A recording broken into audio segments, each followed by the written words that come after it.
ever wondered what exactly it means to be a practicing Catholic? Well, besides following the Ten Commandments and assenting to church teaching, practicing Catholics are those who follow the 5 precepts of the Church. And these are clearly and simply described in the Catechism of the Catholic Church. And here it says that the precepts are the indispensable minimum in living the life of the Church. So basically, as Father Mike Schmitz likes to say, it is the minimum to stay spiritually alive. It's the minimum that you need to stay connected to Christ and the Church through the sacraments and through a life of love for God and neighbor. The bottom line is that these precepts are not meant to be burdensome. They're for your own good. And we call the Church our mother, and a mother knows what her children need to be healthy. So what are these precepts? The first one, attend Mass on Sundays and holy days of obligation. Sunday Mass is the source and the summit of our life as Catholics. And we actually have a need, as well as an obligation, to give God the worship that is due to him. We also have a need to receive the tremendous wellspring of love and life that comes from the Mass, since it plugs us into the saving mystery of Jesus. And holy days of obligation are days other than Sundays that celebrate an aspect of Christ or the life of Our Lady and the saints that is so central to our faith. And each diocese is different, but here are the holy days of obligation for the Diocese of Aberdeen. Christmas on December 25th, Ascension Thursday, the Thursday of the 6th week in Easter, Saints Peter and Paul on June 29th, the Assumption of the Blessed Mary on August 15th, and All Saints' Day on November 1st.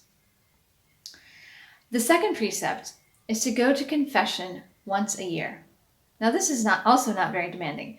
This is medicinal for your soul, to be cleansed of sin, to be set free of the burdens that sin lays on us that we can carry throughout an entire year, to be reconciled to Christ and the Church. And you become new in confession.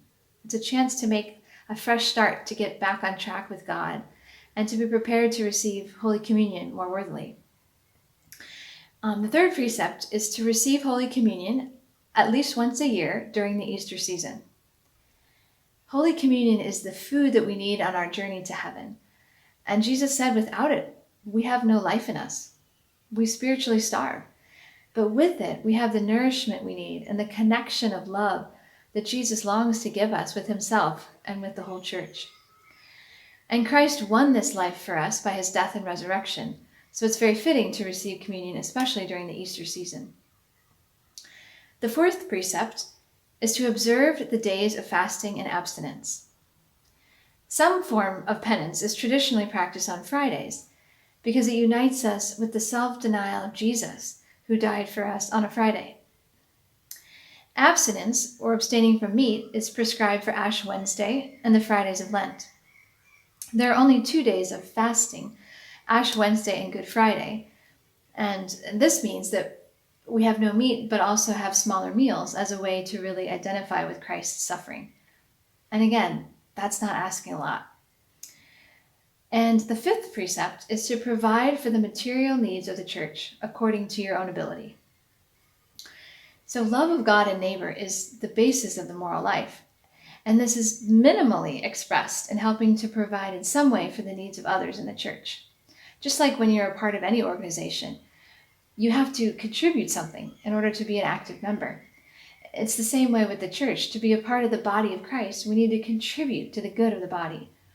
And the Church offers each person the freedom to discern what God is calling him or her to do. And so these 5 precepts are kind of like the identity card for a practicing Catholic, to ensure that we're alive in the Church. Now, they're not the goal, but the necessary minimum, the foundation from which we can grow and begin to hunger for more. They are external acts that are meant to ignite and foster an internal transformation. And just like in any relationship of love, love doesn't ask, what's the least I can do for the other? Love asks, what more can I do to grow in love for the other? So the Church guarantees us this basic beginning so we can be Catholics who are alive.